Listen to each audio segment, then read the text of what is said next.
इस पैंडेमिक स्थिति में अर्ली डायग्नोसिस यानी कि कोविड के इन्फेक्शन का जल्द डिटेक्ट होना पॉजिटिव पेशेंट्स के लिए बेहद जरूरी है। लोगों में अर्ली डिटेक्शन के बारे में जागरूकता फैलाना भी बहुत इंपॉर्टेंट है, क्योंकि इन्फेक्शन का जल्दी मालूम होना कोविड पेशेंट्स के ट्रीटमेंट और प्रोग्नोसिस में काफी मदद करता है।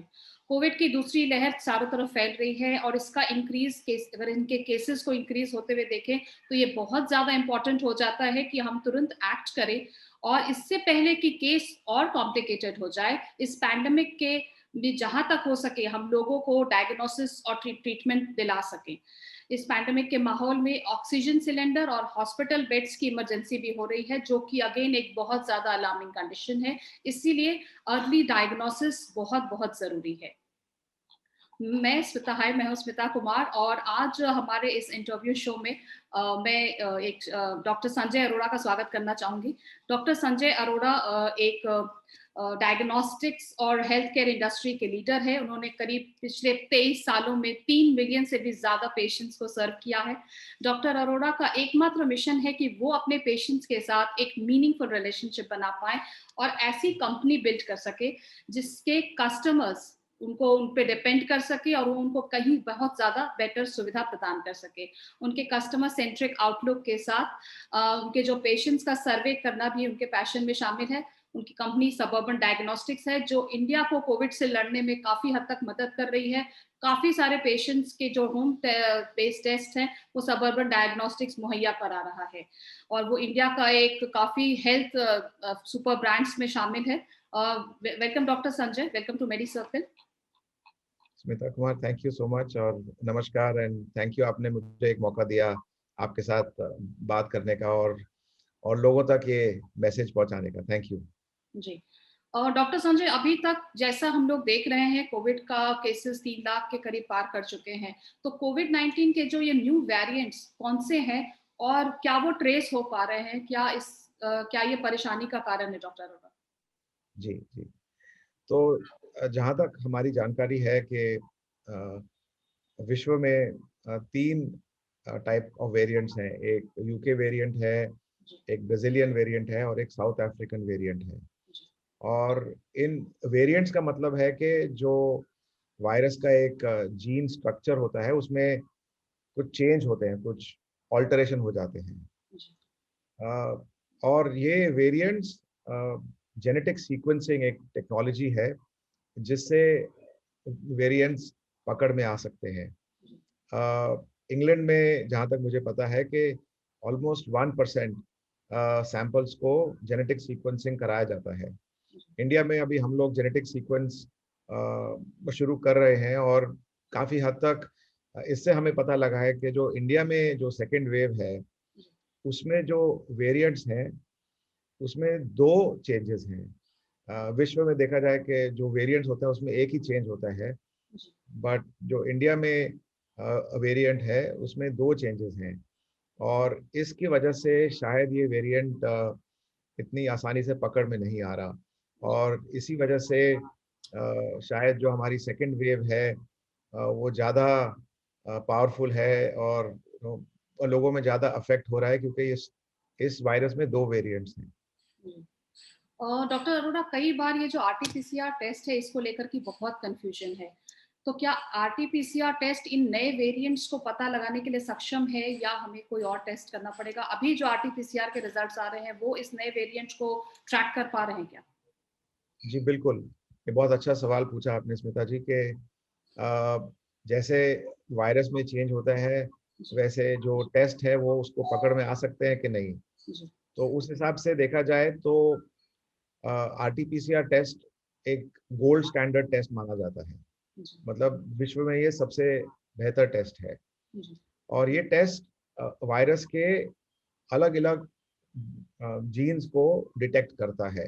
जी। जो वेरिएशंस जो हम लोग कहते हैं, जो म्यूटेशंस हम लोग कहते हैं, वो स्पाइक जीन में दिखाई देते हैं। जी। पर जो आरटीपीसीआर किट है वो स्पाइक जीन के अलावा अलग जीन को भी पकड़ में रखता है। तो इसकी वजह से जो आरटीपीसीआर टेस्ट है वो वेरिएंट्स को भी पकड़ सकते हैं। जी, बिल्कुल। अभी एक और सवाल ये है डॉक्टर अरोड़ा कि क्या ये सच है कि कोविड का जो नया वेरिएंट है वो यंग पॉपुलेशन को ही ज्यादा इफेक्ट कर रहा है रादर देन ओल्डर और ये बच्चों बच्चों को? अभी डेटा अभी तक हम लोग एनालाइज कर रहे हैं, पर जहाँ तक दिखा है कि काफी हद तक यंगर पॉपुलेशन में ये इन्फेक्शन ज्यादा फैल रहा है। जी। मे बी यंगर पॉपुलेशन काफी हद तक लॉक्ड अप रही थी, अभी शायद वो बाहर निकल रहे हैं। जी। उनको मे बी शायद ये पेशेंस नहीं है अभी के 12, 13, 14 महीनों के बाद भी वो लोग अंदर रहे, तो शायद वो लोग अभी बाहर निकल रहे हैं, उसकी वजह से भी हो सकता है। जी बिल्कुल। तो अभी तक पूरी तरह डेटा एनालाइज नहीं किया गया, पर डेफिनेटली जो पॉजिटिविटी रेट है वो यंगर पॉपुलेशन में डेफिनेटली सेकेंड वेव में ज़्यादा है। जी।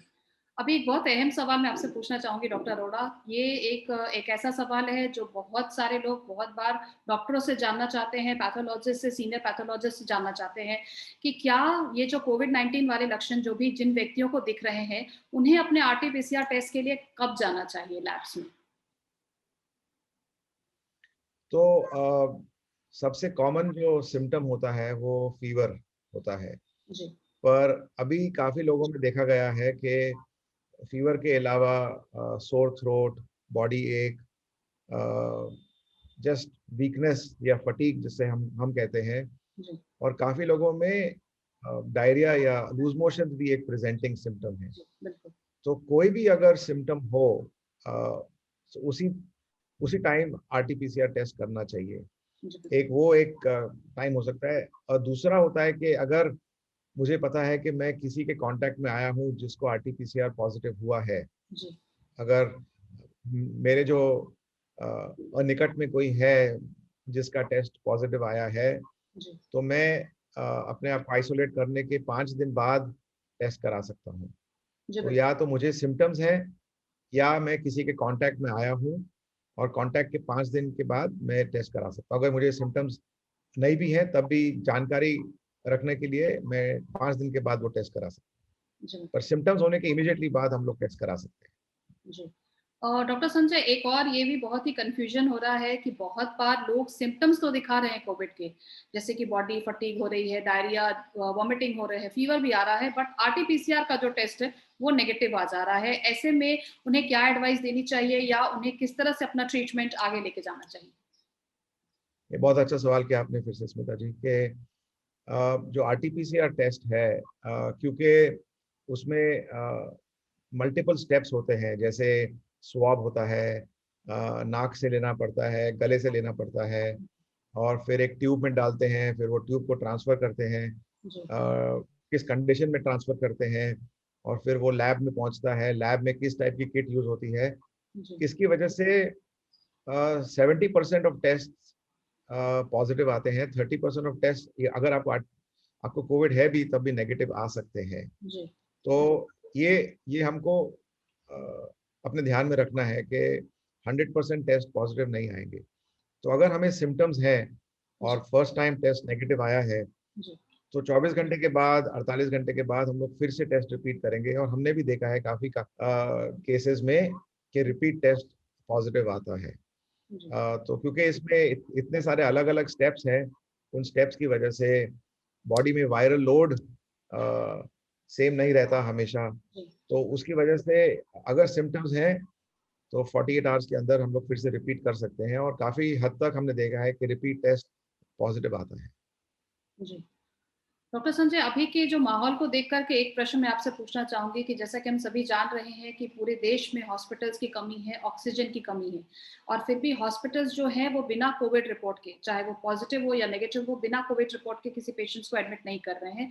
ऐसे में अगर आपकी कोविड की रिपोर्ट्स के लिए जैसे आप 24 से 36 घंटे का इंतज़ार करते हैं क्योंकि उसके बाद ही आपकी कोविड की रिपोर्ट आ रही होती है। लेकिन ऐसे में अगर किसी पेशेंट की तबीयत बहुत खराब हो जाए या बिगड़ जाए तो उन्हें क्या करना चाहिए? क्योंकि अभी वो उन्हें हॉस्पिटल्स पे एडमिट नहीं कर पा रहे हैं और कई बार घरों पे ऑक्सीजन और बाकी चीज़ों का इंतज़ाम करना मुश्किल हो पा रहा है। ऐसे पेशेंट्स को आप क्या सलाह देना चाहेंगे? बिल्कुल, बिल्कुल स्मिता। अ, दो दो ऑप्शंस हैं इसमें।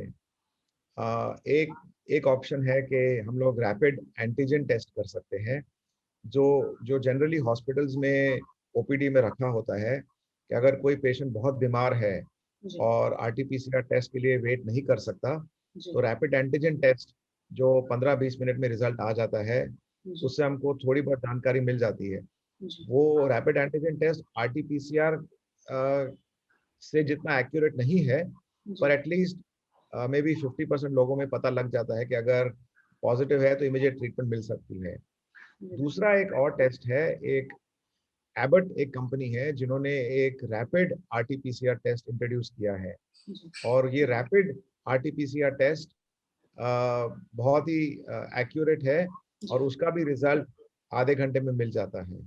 तो जी, ये दो ऑप्शंस हैं, रैपिड एंटीजन टेस्ट जो आरटीपीसीआर टेस्ट से थोड़ा कम एक्यूरेट है, जी। और रैपिड पीसीआर टेस्ट जो एबट की कंपनी ने इंट्रोड्यूस किया है। ये दो ऑप्शन से आधे घंटे के अंदर रिजल्ट्स हम लोग हेल्प कर सकते हैं पेशेंट्स की। तो इमरजेंसी केसेस में कई बार आपने जो ये टेस्ट बताए हैं बिना डिपेंड किए कि वो 24 से 36 घंटे आपके कोविड के आरटीपीसीआर की रिपोर्ट आएगी, आप ये टेस्ट करके next treatment of course decide कर सकते हैं। जी, बिल्कुल बिल्कुल। बहुत-बहुत धन्यवाद। आपने बहुत ही इम्पोर्टेंट क्वेश्चन का हमें आंसर दिया। लेकिन अभी कुछ ऐसे क्वेश्चंस मैं पूछना चाहूँगी डॉक्टर अरोड़ा जो कि लैब और पैथोलॉजी से रिलेटेड नहीं है बट लेकिन जनरल हेल्थ केयर अवेयरनेस के लिए आज के कंडीशन के हिसाब से बहुत इम्पोर्टेंट है। जैसा बहुत जगह न्यूज़ में ये बताया जा रहा है कि अब आप डबल मास्क का इस्तेमाल करें, यानी कि आप कपड़े का मास्क नीचे लगाएँ, उसके ऊपर आप एक सर्जिकल मास्क लगाएँ। तो ये और ये तो एक कितना इफेक्टिव है ये हम आपसे जानना चाहेंगे और दूसरा है कि कौन से टाइप का मास्क हमें चूज करना चाहिए क्योंकि इसको भी लेकर के बहुत कंफ्यूजन है लोगों में कि किस तरह का मास्क इस्तेमाल करें। आई थिंक ये सबसे अहम सवाल आपने पूछा, क्योंकि दो चीज जो हमें, सो मास्क पे आपने बहुत अच्छा सवाल किया कि काफी हद तक हम लोग देखते हैं लोगों ने कि मास्क पहना है, जी, पर वो मुंह को ढकते हैं, नाक पे नहीं ढकते, या जी, इधर रखते हैं, अपनी जी, चिन पे रखते हैं। तो एक तो अगर मास्क पहने तो मुंह और नाक दोनों को ढके, जी, वो एक इम्पॉर्टेंट है। जी, दूसरा, किस टाइप का मास्क है? सो 3 टाइप्स ऑफ मास्क हैं। जी, एक N95 मास्क है। N95 मास्क सबसे इफेक्टिव है, जी, और वो पूरा नाक और मुंह को ढक के, तो वो जनरली जो मेडिकल प्रोफेशनल्स हैं वो यूज करते हैं, ताकि उनके लिए अगर शॉर्टेज है तो वो उनको हेल्प करे। तो N95 mask generally medical professional use करते हैं, पर आम जनता भी यूज कर सकती है। N95 मास्क अकेले ही काफी है, उसके लिए डबल मास्किंग की जरूरत नहीं है। जी, अगर N95 मास्क नहीं अवेलेबल, तो जैसे आपने कहा, एक सर्जिकल मास्क है, 3 प्लाई सर्जिकल मास्क, जी, उसको भी एक अलग किस्म से बांधा जाता है। और मैं शायद आपको एक वो लिंक भेज दूंगा, जिससे आप लोगों के साथ शेयर कर सकते हैं कि वो N95 अपना सर्जिकल मास्क कैसे बांधा जाता है। तो सर्जिकल मास्क है, उसके ऊपर क्लॉथ मास्क हम लोग लगा सकते हैं, तो इसको कहते हैं डबल मास्किंग। काफी लोगों में सांस लेने में तकलीफ हो सकती है, पर आदत पड़ जाती है फिर लोगों को। जी, तो बेस्ट है कि अगर लोग बाहर ना निकले, जरूरी काम से ही बाहर निकले, वो सबसे बेहतर है। जी, अगर निकलना है तो सही मास्क पहने, कभी कभी अगर बहुत जरूरी है तो डबल मास्क पहन लें, या फिर N95 मास्क पहन लें। ये ये ये ऑप्शंस अवेलेबल हैं लोगों के लिए। डॉक्टर संजय अरोड़ा जैसे कि इंडिया में अभी बिल्कुल इंफ्रास्ट्रक्चर का डेफिसिट है। जितने पेशेंट्स का लॉजिस्टिक्स लोड दे पा रहे थे, डायग्नोस्टिक सेंटर से लेकर के हॉस्पिटल से लेकर के मेडिकल सप्लाईज भी, बिल्कुल ही सप्लाई चेन बिल्कुल ही अभी हमारे अच्छी कंडीशंस में नहीं है बिकॉज़ इतने पेशेंट्स किसी ने भी एक्सपेक्ट नहीं किए होंगे। तो ये इस तरह के अगर ये डेफिसिट हो रहा है अगर ऐसे कंडीशंस में, तो जो पेशेंट्स हैं जिनका एसपीओ2 सैचुरेशन लेवल कम हो रहा है, उन्हें जो हमें ऑक्सीजन देने की ज़रूरत पड़ रही है, वो हमें उसकी स्टार्ट या उसके बारे में कब सोचना चाहिए? क्योंकि अभी बहुत हॉस्पिटल्स में ऑक्सीजन भी अवेलेबल नहीं हो पा रहा है। तो क्या बिल्कुल ऑक्सीजन कंसंट्रेटर इसका एक सब्स्टिट्यूट हो सकता है या इस तरह की और मशीनें तब तक के लिए फिलहाल जब तक कि पेशेंट को हॉस्पिटल बेड नहीं मिलता, तब तक के लिए क्या इंटरिम बेस में यूज़ कर सकते हैं? और इस तरह के जो पेशेंट्स हैं वो घर पर इस चीज़ का ख्याल कैसे रख सकते हैं? बिल्कुल बिल्कुल। तो घर पे दो इंस्ट्रूमेंट्स होना बहुत जरूरी है। एक तो पल्स ऑक्सीमीटर है, जी, जो उंगली पे लगा के हम लोग अपना पल्स और ऑक्सीजन सैचुरेशन मेजर करते हैं। जी, और दूसरा है एक अच्छा थर्मोमीटर। ये दोनों इंस्ट्रूमेंट घर पे होना आजकल बहुत जरूरी हो गया है। जी, बिल्कुल। तो अगर हम लोग पल्स ऑक्सीमीटर पे देखें और हमारी ऑक्सीजन सैचुरेशन 95 से ऊपर है, जी, तो उसमें आई थिंक कोई चिंता नहीं है। जी, या अगर हमारी ऑक्सीजन सैचुरेशन बहुत जल्दी ड्रॉप हो रही है, मतलब 3 to 5% ड्रॉप हो रही है, तब उसमें कंसर्न है।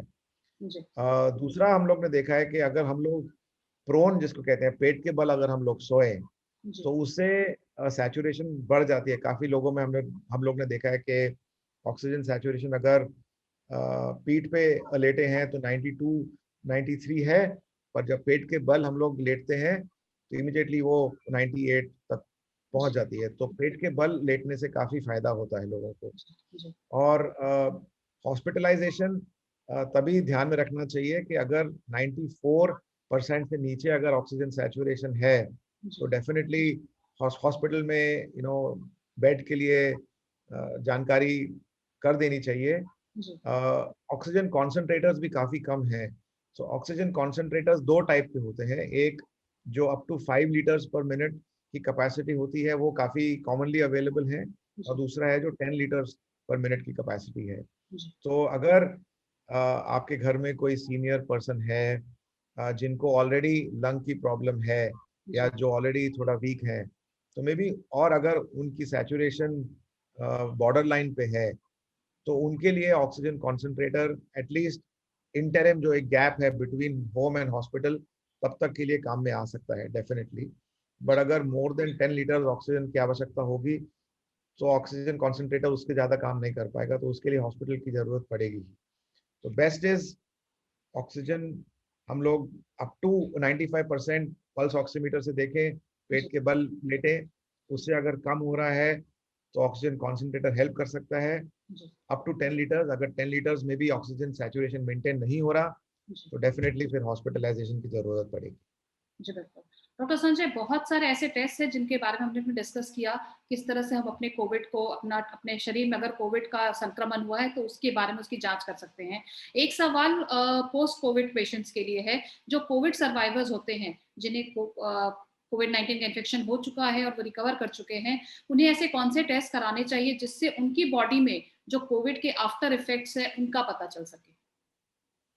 ये बहुत अच्छा सवाल किया आपने स्मिता, के कोविड अभी हम लोग देख रहे हैं कि काफी बॉडी में अफेक्ट करता है, जैसे लंग्स, हार्ट, डायबिटीज। ये तीन कॉमन एरियाज हैं जहाँ पे अफेक्ट करता है। जी, तो लंग के लिए तो ऑक्सीजन सैचुरेशन एक मेजर है, फिर उसके बाद एक लंग फंक्शन टेस्ट होता है या सीटी स्कैन होता है, जिससे हम लोग लंग की हेल्थ के बारे में जानकारी दे सकते हैं। हार्ट के लिए अगर हमको चेक करना है तो एक ईसीजी है जी, या एक 2D एको होता है, जिसे हार्ट की सोनोग्राफी कहते हैं। उससे हमें की हार्ट में जो डैमेज अगर हुआ है कि नहीं, उससे जी, हमको कोई जानकारी मिल सकती है। और रूटीन जो टेस्ट हैं जैसे सीबीसी है अपना, हीमोग्लोबिन, और ब्लड शुगर है, उससे जी, डायबिटीज की चेक हो सकती है। ये जो कॉमन टेस्ट है, इससे हम लोग अपना बेसिक हेल्थ पैरामीटर्स हम लोग चेक कर सकते हैं। इससे ज़्यादा फिलहाल करने की ज़रूरत नहीं है, पर डायबिटीज़, हार्ट और लंग, ये तीन एरियाज़ को हमको अगर हम लोग मॉनिटर करें तो काफ़ी हद तक हम लोग अपने आप को हेल्दी रख सकते हैं। जी, बिल्कुल। और डॉक्टर संजय, अभी कुछ वैक्सीनेशन से रिलेटेड क्वेश्चंस भी आपसे पूछना चाहेंगे हम, क्योंकि बहुत सारे इसको भी लेकर के बहुत हद तक लोगों में कंफ्यूजन है। बहुत सारे वैक्सीन्स हैं मार्केट में, जैसे कि कोविड है, कोविशील्ड है, कोवैक्सीन, अब स्पुतनिक वी भी है। तो इनमें से कौन से वैक्सीन्स सबसे ज़्यादा इफ़ेक्टिव हैं? ऐसे तो चॉइस बिल्कुल ही नहीं है लोगों के पास कि वो अपना वैक्सीन चूज़ कर सकें, बट अगर इफ़ेक्टिविटी की बात की जाए, एफिकेसी की बात की जाए, तो कौन से वैक्सीन्स ज़्यादा बेटर होंगे? तो इससे पहले एफिकेसी पे जाए, हमको पूछना चाहिए कि वैक्सीन का ऑब्जेक्टिव क्या है। वैक्सीनेशन कोविड में वैक्सीन का जो ऑब्जेक्टिव है या लक्ष्य है, वो है कि सीवियर डिजीज या डेथ से हम लोग बचाएं लोगों को। तो जी, जो लोग वैक्सीनेटेड हैं, उनमें हम लोग एक्सपेक्ट करते हैं कि उनको सीवियर डिजीज या डेथ की इन्फेक्शन नहीं होगा। माइल्ड सिम्टम्स हो सकते हैं पर सीवियर डिजीज किसी को नहीं होगा। ये ऑब्जेक्टिव है, और इस ऑब्जेक्टिव के लिए सब वैक्सीन इफेक्टिव है, वेदर इट इज कोविशील्ड हो, कोवैक्सीन हो, या अभी स्पुतनिक भी आ रहा है। बट जी, कोविशील्ड एंड कोवैक्सीन दोनों ही इफेक्टिव हैं। सो जो भी वैक्सीन हमको मिले, हमको वो ले लेना चाहिए। जी, दोनों वैक्सीन इफेक्टिव है। हमारे सर्कल्स में काफी लोगों ने कोविशील्ड लिया है, काफी लोगों ने कोवैक्सीन लिया है, एंड कुछ भी साइड इफेक्ट्स, मतलब जो मेजर कुछ भी नहीं है ऐसे, और हर एक एज ग्रुप ने लिया है। तो प्लीज मैं रेकमेंड करूंगा कि सब लोग 18 एंड अबव वैक्सीनेशन करें, और हर एक वैक्सीन जो भी अवेलेबल है उसको हम लोग यूज करें। लेकिन इसमें कुछ डाउट नहीं है कि जी वैक्सीन इफेक्टिव नहीं है कैसे। जी डॉक्टर, जैसे कि बहुत सारे लोगों ने भ्रांतियां भी फैलाई है कि जैसे बहुत सारे पेशेंट्स को फर्स्ट वो डोज ऑफ वैक्सीनेशन होने के बाद, even second dose of vaccination होने के बाद वो पेशेंट्स कोविड पॉजिटिव हो रहे हैं। तो कहीं हद तक ये लोगों में ये भरोसा कम कर रहा है कि शायद ये वैक्सीन उतना असरदार नहीं है। लेकिन अगर रेडियोलॉजिस्ट की बात की जाए तो उन्होंने कई सारे ऐसे रिपोर्ट शेयर किए हैं जो एक कोविड पॉजिटिव पेशेंट के हैं, उनका जो वैक्सीनेशन के बाद उनका जो कोविड का जो लंग्स का स्टेटस था, और एक जो नॉन कोविड जो जिन्होंने वैक्सीन लिए नहीं उनके लंग्स का स्टेटस था। तो वो बिल्कुल ही आई ओपनर था कि काफी हद तक जो वैक्सीन है वो इन पेशेंट्स को बचा पा रहा था कोविड डोज लेने के बाद भी। इसके बारे में आप क्या कहना चाहेंगे? 100%। क्या होता है कि लोगों में मे बी एक कैजुअल एटीट्यूड आ जाता है कि हम लोग ने अभी वैक्सीन ले लिया है तो मे बी हम लोग प्रोटेक्टेड हैं। जी तो बिल्कुल। वो अपना as we call we let down our guard, हम लोग अपना गार्ड जी लो कर लेते हैं। बिल्कुल। तो नहीं यही करना मेरे चाहिए। हिसाब से वही कारण है। जी जी और जैसे मैंने कहा कि वैक्सीन का जो ऑब्जेक्टिव है जी कि वो सीवियर डिजीज और डेथ से बचाना है, जी पर ये बिल्कुल नहीं है ऑब्जेक्टिव कि वैक्सीन लेने के बाद हम लोग इन्फेक्ट नहीं होंगे। हम जी लोग इन्फेक्ट हो सकते हैं वैक्सीन लेने के बाद, जी जैसे आपने कहा, जो डिजीज की जो सीवियरिटी है जी वो बहुत कम होगी। अगर मुझे कोविड विदाउट वैक्सीन लेना हुआ है या विद वैक्सीन है, विद वैक्सीन के बाद मेरी डिजीज बहुत ही कम सीवियर होगी as compare to without the vaccine. Exactly जैसे आपने कहा, जो रेडियोलॉजिस्ट ने भी कहा, तो बिल्कुल सही कहा है कि वैक्सीन प्लीज ले लें। वैक्सीन लेने के बाद भी जो भी प्रिकॉशंस हम लोग लेते हैं वो लेनी पड़ेगी, क्योंकि हम लोग इन्फेक्ट हो सकते हैं। जी बिल्कुल। कभी कभी हम लोग इन्फेक्ट होंगे और हमें पता भी नहीं चलेगा, क्योंकि हमने वैक्सीन ले लिया और हम लोग वही इन्फेक्शन लोगों में स्प्रेड कर सकते हैं। जी तो जी वेरी इंपॉर्टेंट है कि वैक्सीन लेने के बाद भी हम लोग अपनी प्रिकॉशंस लें, ताकि लोगों में ये स्प्रेड नहीं हो। जी वैक्सीनेशन स्प्रेड होना चाहिए, इन्फेक्शन स्प्रेड नहीं होना जी, चाहिए। बिल्कुल, बिल्कुल। सो डॉक्टर अरोड़ा, यहाँ पे एक और क्लैरिटी लेना चाहेंगे कि अगर कोई कोविड सर्वाइवर है, उन्होंने वैक्सीन लिया भी है, तो उनके पोस्ट रिकवरी कितने दिन उन्हें रुकने चाहिए? यानी how many days should one wait to take a vaccine post recovering from कोविड-19 इन्फेक्शन? Correct. तो जनरली अगर हम लोग टेस्ट करते हैं, जब सिम्टम्स पॉजिटिव होते हैं, तो 14 डेज तक हम लोग आइसोलेशन में रहते हैं। जी, 14 डेज के बाद we should wait for 4 weeks vaccine लेने के लिए। तो जी, टेस्ट के 6 हफ्ते बाद या आइसोलेशन कम के बाद 4 वीक्स के बाद वैक्सीन ले सकते हैं। जी। और ऐसे कई सारे पेशेंट्स हैं डॉक्टर अरोड़ा जो कोमॉर्बिडिटीज़ के साथ हैं, उन्हें ब्लड प्रेशर, डायबिटीज़ और थाइरॉइड और ऐसे बहुत सारे हार्ट की और बीमारियाँ होती हैं। तो उन्हें वैक्सीन लेने के पहले क्या अपने डॉक्टर की सलाह लेनी चाहिए, या साथ ही साथ किन बातों का ध्यान रखना चाहिए pre and post vaccination? In fact जिनको कोमॉर्बिडिटीज हैं उनको वैक्सीन की जरूरत ज्यादा है लोगों से। जी, बिल्कुल। तो ऑलरेडी जो डायरेक्टिव्स दिए गए हैं कि कोमॉर्बिडिटीज वाले जो पेशेंट्स हैं उनको प्रेफरेंस देना चाहिए। तो ऐसा कुछ कॉन्ट्रा इंडिकेशन नहीं है, इनफैक्ट उनको वैक्सीन की ज्यादा जरूरत है। जी, बिल्कुल। एक सवाल और लेना चाहूँगी डॉक्टर यहाँ पे कि बहुत सारे ऐसे सिग्निफिकेंट टेस्ट हैं जैसे कोविड-19 एंटीबॉडी टेस्ट है। इस टेस्ट का क्या इम्पोर्टेंस है, क्या सिग्निफिकेंस है? और क्या अपना एंटीबॉडी स्टेटस मालूम होना हमें ज़रूरी है आज के दिन में खासकर? और इस स्टेटस को कैसे मालूम किया जा सकता है? तो एंटीबॉडी टेस्ट एक ब्लड टेस्ट है सबसे पहले। और एंटीबॉडी दो किस्म के होते हैं। एक एंटीबॉडी होता है कि हमें जानकारी लेनी है कि हमें कोविड हुआ था या नहीं हुआ था, या अगर हुआ था उसके बाद होने के बाद हमारी बॉडी ने एंटीबॉडी प्रोड्यूस किया है कि नहीं। एक वो टेस्ट है। और दूसरा टेस्ट है जो वैक्सीन लेने के बाद हम जानकारी लेना चाहेंगे कि एंटीबॉडीज की मात्रा बढ़ी है कि नहीं बढ़ी। तो ये दो अलग किस्म के एंटीबॉडी टेस्ट हैं। जी, अ, जो सवाल आपने कहा कि ये टेस्ट करना जरूरी है, नहीं, ये टेस्ट करना जरूरी नहीं है। जी, बट काफी लोग जानना चाहते हैं कि मुझे पहले कोविड हुआ था कि नहीं हुआ था, या मुझे कोविड होने के बाद मेरी बॉडी ने एंटीबॉडी प्रोड्यूस किया है कि नहीं किया। जी, तो लोग कर सकते हैं।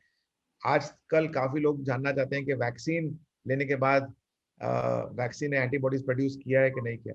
वैक्सीन इफेक्टिव है, ये लोगों को एक कन्विक्शन होना चाहिए, बट अगर ब्लड टेस्ट करेंगे तो उनको ज्यादा कन्विक्शन हो जाएगा कि ये वैक्सीन डेफिनेटली इफेक्टिव है। जी बिल्कुल। एक और बहुत इम्पोर्टेंट सवाल है, बहुत सारे लोग जो मार्कर्स टेस्ट करा रहे होते हैं जैसे कि सीआरपी, डी डाइमर, इसके साथ IL-6 भी एक टेस्ट है, तो वो कितना हद तक असरदार है और क्या आप वो टेस्ट कराने की सलाह देते हैं पेशेंट्स को?